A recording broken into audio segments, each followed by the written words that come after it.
दर्शकवृन्द नमस्कार। आज पुस 15 गते तमु लोसारको दिन। सर्वप्रथम त तमु लोसारको यहाँहरू सम्पूर्णलाई हार्दिक मंगलमय शुभकामना। दर्शकवृन्द आज पनि मुख्य खबरहरूको साथमा हामी उपस्थित भइसकेका छौं। पूरा समाचार महत्त्वपूर्ण भएकाले अन्तिमसम्म हेरी हाम्रो हौसला स्वरूप भिडियोमा एक लाइक गर्न नछुटाउनुहोला। अब सुनौं पूरा समाचार। काठमाडौँ महानगरपालिकाका मेयर बालेन शाहले रासोपा सभापति रवि लामिछाने र ऊर्जा मन्त्री कुलमान घिसिङसँगको तस्बिर शेयर गर्दै नेपाल हाँसेको हेर्न चाहेको टिप्पणी गरेका छन्। म नेपाल हाँसेको हेर्न चाहन्छु उनले लेखेका छन्। कुलमान घिसिङलाई रासोपा ल्याउने गरी सहमति भएपछि बालेनले तस्बिर शेयर गर्दै उक्त पोस्ट गरेका हुन्। बालेनले भने हिजो बिहानै रविसँग एकतामा हस्ताक्षर गरेका थिए। कुलमानसँग हिजो साँझ मात्र एकतामा हस्ताक्षर भएको छ। दर्शकवृन्द अन्ततः कुलमान घिसिङ पनि रासोपामै समाहित भएका छन्। यस विषयमा यहाँहरूको धारणा के छ? कृपया तलको कमेन्ट बक्समा कमेन्ट गर्न नछुटाउनुहोला। यता राष्ट्रिय स्वतन्त्र पार्टी रासोपा र उज्यालो नेपाल पार्टी उनेपा बीच एकता गर्ने सहमति भएको छ। कमल पोखरीमा सोमबार साँझ कुलमान रवि र काठमाडौँ महानगरपालिकाका मेयर बालेन्द्र शाहबीच भएको वार्तामा यो सहमति भएको हो। सहमति अनुसार एकतापछि बन्ने राजनैतिक दलको नाम राष्ट्रिय स्वतन्त्र पार्टी नै रहनेछ। दलको झण्डा साबिककै नीलो पृष्ठभूमिमा सेतो गोलाकार भित्र नीलो घण्टी रहने, चुनाव चिन्ह घण्टी र केन्द्रीय कार्यालय काठमाडौँ उपत्यकामा नै रहने सहमति भएको छ। भ्रष्टाचार र कुशासन विरुद्ध जेनजीले उठाएको आन्दोलनको भावना आत्मसात गर्दै घाइते तथा शहीद परिवारका मागहरूको यथोचित सम्बोधन गर्ने प्रतिबद्धता व्यक्त गरिएको छ। घाइतेहरूको बलिदानलाई प्रेरणाका रूपमा लिँदै दुवै दलले सहकार्य गर्ने उल्लेख छ। राष्ट्रिय स्वतन्त्र पार्टीको केन्द्रीय सभापतिमा रवि लामिछाने रहनेछन्। उपसभापतिमा कुलमान घिसिङ, डीपी अर्याल र सोनिम वाग्ले रहने व्यवस्था गरिएको सहमति पत्रमा उल्लेख गरिएको छ। उज्यालो नेपाल पार्टीको अभियानलाई राष्ट्रिय स्वतन्त्र पार्टीका कार्यक्रमसँग जोड्दै एकता पश्चात संगठनात्मक संरचनालाई थप सुदृढ बनाइने जनाइएको छ। उज्यालो नेपाल पार्टीमा आबद्ध युवा अभियन्ता तथा अनुभवी विज्ञहरूलाई योग्यता, समावेशिता र सार्वजनिक छविलाई आधार मानि जिम्मेवारी दिने सहमति गरिएको छ। दुवै दलले उज्यालो र आत्मनिर्भर अर्थतन्त्र, डेलिभरीमा आधारित राजनीति, मेरिटोक्रेसी स्थापना, भ्रष्टाचारप्रति शून्य सहनशीलता र सुशासनलाई मूल एजेन्डा बनाउँदै आगामी 10 वर्षभित्र नेपाललाई सम्मानजनक मध्यम आय भएको राष्ट्र बनाउने लक्ष्यसहित अघि बढ्ने उल्लेख गरेका छन्। यता जेनजी अगुवा सुदन गुरुङले रासोपा सभापति रवि लामिछाने, काठमाडौँका मेयर बालेन्द्र शाह र उज्यालो पार्टीका संरक्षक कुलमान घिसिङबीच सहमति भएको दावी गरेका छन्।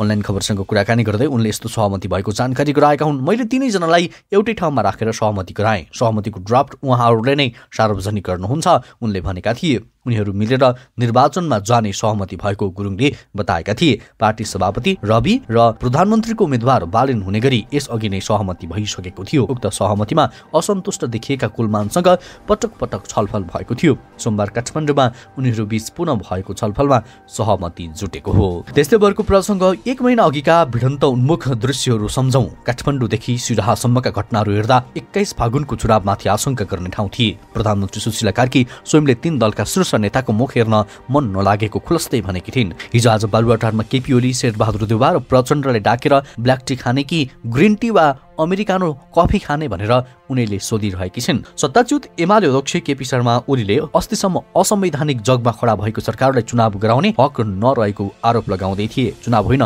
संसद पुनर्स्थापना हुनुपर्ने ओली ओडानमा विगतको ठूलो दल नेपाली कांग्रेस लतारिएर जाने हो कि भन्ने भय थियो। निवर्तमान सांसदहरू हस्ताक्षर अभियानमा सामेल थिए। जेनजी अगुवा मध्ये केहीले चुनावको विरोध गर्ने नीति लिइरहेका थिए। बाँकी जेनजी दलका शीर्ष नेताहरूलाई विरोध गर्नुपर्ने नारा दिइरहेका थिए। केहीलाई प्रत्यक्ष कार्यकारी लगायत एजेन्डा चाहिएको थियो।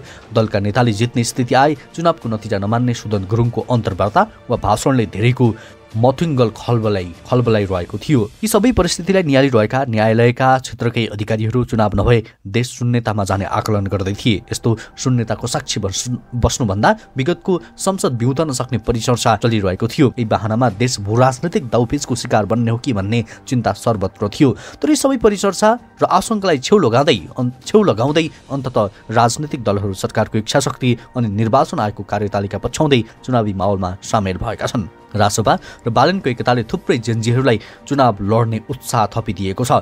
समानुपातिक उम्मेद्वारको बन्द सूची बुझाउन निर्वाचन आयोगले तोकेको समयसीमा भित्र कतिपय दलहरूबीच रातारात एकता घोषणा भए। रासोपादेखि राप्रपासम्म, मधेसवादी दलदेखि जातीय क्षेत्रीय घटकसम्म यति बेला मिलन बिन्दु पहिल्याउँदैछन्। माओवादी माधव नेपालदेखि विभिन्न समूहबीच भइरहेका यी एकता सडकमा आन्दोलन चर्काउन होइन, फागुनको चुनावमा जतिसक्दो धेरै जनमत पाउनका लागि भइरहेका हुन् र एकताका लागि उज्यालो नेपाल लगायत पार्टीहरू वार्तारत रहँदा निर्वाचन आयोगमा समानुपातिक सूची बुझाउने टोली यसअघि नै खडा छ। कतिपय दलको बन्द सूची दर्ता भइसक्यो, कतिको हुने क्रममा छ। हेर्दा हेर्दै देश चुनावी संशय मेटाएर बृहत लोकतान्त्रिक उत्सवतर्फ उन्मुख छ। अब चुनाव हुने लगभग पक्का पक्की भएको छ। यस विषयमा यहाँहरूको धारणा के छ? कृपया तलको कमेन्ट बक्समा कमेन्ट गर्न नछुटाउनुहोला। चुनाव हुने हो कि होइन भन्ने अन्यल हटाउँदै देशलाई एक कदम अगाडि हिँडाउन सक्षम भएकोमा सरकार, राजनैतिक दल, जेनजी प्रतिनिधि, निर्वाचन आयोग र सबै स्तरकारोला नागरिकमा पुनः एकपल्ट धन्यवाद। अब बाँकी कार्यतालिका पनि यसै गरी पछ्याउँदै जानेछन्। त्यस्तै बर्को प्रसङ्ग श्रम संस्कृति पार्टीका अध्यक्ष हर्क साम्पाङले काठमाडौँ महानगरपालिकाका मेयर बालेन शाहले जहाँबाट उम्मेदवारी दिन्छ त्यही उनलाई हराउने चेतावनी दिएका छन्। सामाजिक सञ्जाल फेसबुक मार्फत अध्यक्ष साम्पाङले यस्तो चेतावनी दिएका हुन्। धरान उपमहानगरपालिकाका मेयर समेत रहेका साम्पाङले लेखेका छन्, बालेनलाई चुनावमा हराउनेछौँ, जहाँबाट उम्मेदवारी दिन्छ त्यही हामी हराउनेछौँ। राष्ट्रिय स्वतन्त्र पार्टी रासोपासँग एकता गर्ने सहमति गरेसँगै रासोपाले बालेन र रासोपा सभापति रवि लामिछानेप्रति सामाजिक सञ्जाल मार्फत छेडखानी गर्दै आइरहेका छन्। त्यस्तै बर्को प्रसङ्ग उज्यालो नेपाल पार्टीका संरक्षक कुलमान घिसिङ राष्ट्रिय स्वतन्त्र पार्टी रासोपाको उपसभापति बन्ने सहमति भएको छ। घिसिङको सचिवालयका अनुसार उनी रासोपाको उपसभापति सहित दोस्रो वरियताको नेता बन्ने भएका छन्। 16% भन्दा बढी समानुपातिकको हिस्सा लिने गरी सोमबार उनीहरूबीच सहमति भएको सचिवालय स्रोतले जानकारी गराएको छ। हिजो मात्रै रासोपा सभापति रवि लामिछाने काठमाडौँ महानगरका मेयर बालेन शाह र घिसिङबीच सँगै निर्वाचनमा जाने सहमति भइसकेको छ। त्यस्तै बर्को समाचार पूर्व गृहमन्त्री रमेश लेखकले भदौ 23 को हृदय विदारक घटनाले आफू मर्माहत मात्र नभएर मन छिया भएको बताएका छन्। भदौ 23 र 24 गतिको घटना सम्बन्धी जाँचबुझ आयोगलाई सोमबार बयान दिने क्रममा कांग्रेस नेता समेत रहेका लेखकले यस्तो बयान दिएका हुन्। भदौ 23 को हृदय विदारक घटनामा युवाहरूको ज्यान गएको र कैयौं घाइते बनेको अवस्थाले मलाई मर्माहत मात्रै बनाएन, मेरो मन छिया हुन पुग्यो, लेखकले बयानमा भनेका छन्। यस्तो अकल्पनीय घटना भएको अवस्थामा गृहमन्त्रीको हैसियतले आफूले नैतिक जिम्मेवारी लिँदै तत्काल राजीनामा गर्ने निर्णय गरेको पनि लेखकले बताएका छन्। राजीनामा पत्रमा पनि मैले भनेको छु, आज भएको दुःखद घटनाबाट पीडा भएर नैतिकताको आधारमा म गृहमन्त्री पदबाट राजीनामा गर्छु। साथै लेखकले भदौ 24 गतिका दिन जे जस्ता हिंसात्मक एवं राष्ट्रिय अस्तित्व हिंसात्मक एवं राष्ट्रिय अस्तित्व, स्वाभिमान र लोकतन्त्र विरुद्धका घटना भए ती कुनै देशभक्त नेपालीले कल्पना गर्न सक्ने कुरा नभएको उनको भनाइरहेको थियो। राष्ट्रका प्रमुख निकायहरू, सिंहदरबार, सर्वोच्च अदालत, संसद भवन, राष्ट्रपति भवन सहित राज्यका तीनै प्रमुख अङ्ग, कार्यपालिका, न्यायपालिका र व्यवस्थापिका जराएर खरानी बनाउने दुस्साहस कुनै नेपाली मनले गर्न सक्छ भने म कल्पना गर्न सक्दिनँ, उनले भनेका छन्। लोकतन्त्रमा शक्ति सन्तुलन र पृथकीकरणको सिद्धान्त प्रतिनिधि संस्थामाथिको आक्रमण जेनजी पुस्ताको सोच र योजनाभन्दा बिल्कुल बाहिरको विषय हो भन्ने म ठान्दछु, उनले भनेका थिए। त्यस्तै बर्को प्रसङ्गतर्फ लागु नेपाली कम्युनिस्ट पार्टी नेकपाले अछाम निर्वाचन क्षेत्र नम्बर 1 बाट डाक्टर भीम रावल सहित 8 जनाको नाम सिफारिस गरेको छ। त्यस्तै डाक्टर रावल सहित मदन भुल, कुलबहादुर कुँवर, लोकबहादुर बोहरा ज्वाला, त्यस्तै शिवसुन्दर साई, सरस्वती रावल, नवयुवाबाट चन्द्र भण्डारी र पुष्प साउदको नाम सिफारिस गरिएको छ। डाक्टर रावललाई नेकपा एमाले कारबाही गरेपछि मातृभूमि जागरण अभियान सञ्चालन गरेका थिए। तत्कालीन माओवादी र एकीकृत समाजवादी पार्टीबीच एकीकरणसँगै डाक्टर रावलले मातृभूमि जागरण अभियानलाई पुष्पकमल दाहाल प्रचण्ड र माधव नेपाल सम्मिलित नेपाली कम्युनिस्ट पार्टीमा समाहित गरेका थिए। मदन बुल अनेरा सोभियु क्रान्तिकारीका निवर्तमान केन्द्रीय उपाध्यक्ष र अखिल क्रान्तिकारी केन्द्रीय अध्यक्षका उम्मेद्वार थिए। पूर्व उप प्रधानमन्त्री समेत रहेका डाक्टर रावलले अछाम निर्वाचन क्षेत्र नम्बर 1 बाट 2051, 70 र 74 सालमा निर्वाचित भएका थिए। त्यस्तै बर्को समाचार पुष्पकमल दाहाल प्रचण्ड नेतृत्वको नेपाली कम्युनिस्ट पार्टी र रञ्जिता श्रेष्ठ नेतृत्वको नागरिक उन्मुक्ति पार्टीबीच सोमबार एकीकरण गर्ने सहमति भएको छ। फागुन 21 गतिको निर्वाचनका लागि दलहरूले निर्वाचन आयोगमा समानुपातिक सूची बुझाउँदै गर्दा यी दुई दलबीच एकता भएको हो। रेशम चौधरी नेतृत्वको नागरिक उन्मुक्ति पार्टी नेपालसँगै एकीकरण भइ नसक्दै रञ्जिता नेकपामा समाहित भएकी हुन्। रेशम भने काठमाडौँ महानगरपालिकाका मेयर बालेन्द्र शाहसँग नजिकिएका छन्। उनले आइतबार मात्रै बालेन्द्रसँगको फोटो राख्दै आफ्नै तस्बिर आफै बोल्छ भनेका थिए। यी दुई दलको एकताको सहमतिमा बहुजातीय, बहुभाषिक, बहुधार्मिक र बहुसांस्कृतिक विशेषतायुक्त सङ्घीय लोकतान्त्रिक गणतन्त्रको संरक्षण र समाजवादको दिशामा अगाडि बढ्ने साझा लक्ष्यसहित दुवै पार्टीबीच सहमति पत्रमा हस्ताक्षर भएको हो। सहमति अनुसार एकीकरणपछि पार्टीको नाम नेपाली कम्युनिस्ट पार्टी रहनेछ भने चुनाव चिन्ह तारा नै रहनेछ।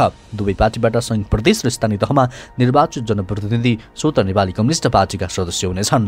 त्यस्तै वर्गको प्रसङ्ग बौद्धस्थित एक होटेलमा समानुपातिकको बन्द सूचीमा रहने 110 जनाको नाम टुङ्गाइरहेका बेला बौद्धस्थित एक होटेलमा समानुपातिकको बन्द सूचीमा रहने 110 जनाको नाम टुङ्गाइरहेका उज्यालो नेपाल पार्टीका संरक्षक कुलमान घिसिङलाई जेनजी अभियन्ता भन्ने सुदन गुरुङले फिल्मी शैलीमा लिएर गएको खुलेको छ। समानुपातिकको बन्द सूची बनाइरहेका कुलमानलाई सुदनले बैठक स्थलबाट उठाएर आफ्नो गाडीमा लगेका हुन्।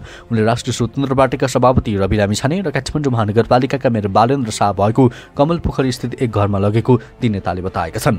हामीले बुझेअनुसार काठमाडौँ महानगरपालिकाका मेयर बालेन्द्र शाह र राष्ट्रिय स्वतन्त्र पार्टीका सभापति रवि लामिछानेलाई भेटाउन लानु भएको हो रे सुदनजीले। बैठकमा सहभागी उज्यालो नेपाल पार्टीका एक सदस्यले भनेका थिए, हामी त अक्क न बक्क भयौँ, सिनेमामा देखिएको जस्तै दृश्य सुदनले बैठक स्थलमै देखाए, उहाँहरू कुन घरमा वार्तामा हुनुहुन्छ भन्ने हामीलाई थाहा छैन, उनीहरूले भनेका थिए र अन्ततः एकताको खबर पनि आएको छ। त्यस्तै राष्ट्रिय स्वतन्त्र पार्टीमा कुलमान घिसिङले सभापति रवि लामिछानेको वरियता पाएका छन्। त्यस्तै अर्को प्रसङ्ग राष्ट्रिय स्वतन्त्र पार्टीमा कुलमान घिसिङले सभापति रवि लामिछाने पछिको वरियता पाएका छन्। कुलमानले उपसभापति सहित दोस्रो वरियता पाएसँगै काठमाडौँ महानगरपालिकाका मेयर बालेन्द्र शाह तेस्रोमा धकेलिएका छन्।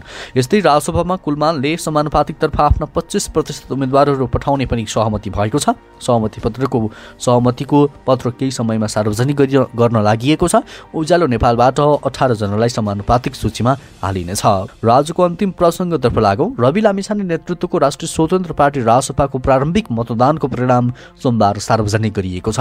प्रारम्भिक मतदाताको नतिजा अनुरूप पुरुषतर्फ रमेश प्रसाई र महिलातर्फ हालै मात्र प्रवेश गरेकी रन्जु दर्शनाले लोकप्रिय मत पाएका छन्। नेता प्रसाईले लोकप्रिय अर्थात् 18,223 मत पाएर निर्वाचित भएका छन्। उता विवेकशीलबाट हालै मात्र प्रवेश गरेकी रन्जुले 13,551 मतसहित महिलातर्फ पहिलो भएकी छिन्। राष्ट्रिय स्वतन्त्र पार्टीको समानुपातिक उम्मेद्वार छनौटको प्रारम्भिक निर्वाचनमा बागमती प्रदेश अन्तर्गत खस आर्यतर्फ 13,551 मतसहित समग्रमा तेस्रो स्थानमा मिलेको छ। उनले भनेकी छन्, महिलातर्फ पहिलो हुने गरी भोट दिनुहुने देश विदेशमा रहनुभएका सम्पूर्ण पार्टी सदस्यप्रति हार्दिक आभार व्यक्त गर्दछु। हवस् त दर्शकवृन्द, यो खबर सँगसँगै अहिलेलाई केही महत्त्वपूर्ण खबर अपडेटको श्रृङ्खला यति नै। पलपलको न्युज अपडेटका लागि हाम्रो च्यानललाई आज नै सब्स्क्राइब गर्न नछुटाउनुहोला। नमस्कार।